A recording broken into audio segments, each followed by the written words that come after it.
आत्मभक्ती हीच पूर्णत्वाला नेणारी आहे. परमार्थी झाल्यावर कधी काळी कशाची गरज नाही अशी अवस्था होते.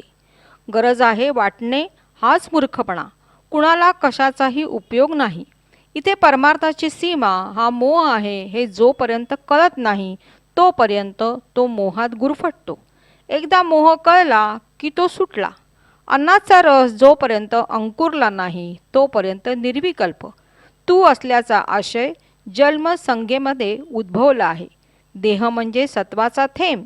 जन्म झाला तो झोपेतच झाला म्हणजे नकळत. ब्रह्मज्ञान हेच अज्ञान. ज्ञानाला ज्ञानाच्या रूपाने ओळखले पाहिजे.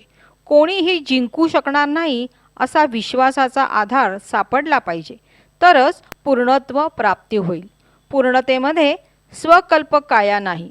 आत्मभक्ती हीच पूर्णत्वाला नेणारी आहे. आत्म्याला बंधन नाहीत, पण देहासाठी बंधने पाळावी लागतात. ज्ञानी असल्याचे ज्ञान सार्वजनिक आहे. ते ज्ञान सगळ्यांसाठी आहे. मग तिथे पथ्य कसे पाळावे? व्यक्तित्वाला हवे नको असे काही नसते, कारण ते व्यापक असते.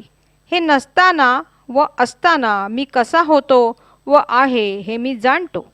या सगळ्या वस्तू मी वापरतो, त्याच्याबद्दल आसक्ती व अनासक्ती असे काही नाही. त्रिगुणाच्या आकृतीला माणूस हे नाव आले आहे. सगळ्या धर्मामध्ये कर्मणूक व कलह याशिवाय दुसरे काही नाही. जीव व बुद्धी ऐकलेल्या व वाचलेल्या कहाण्यांवर टाइमपास करते. माणसाची वागणूक नाही, सगळ्या क्रिया त्रिगुणांच्या आहेत.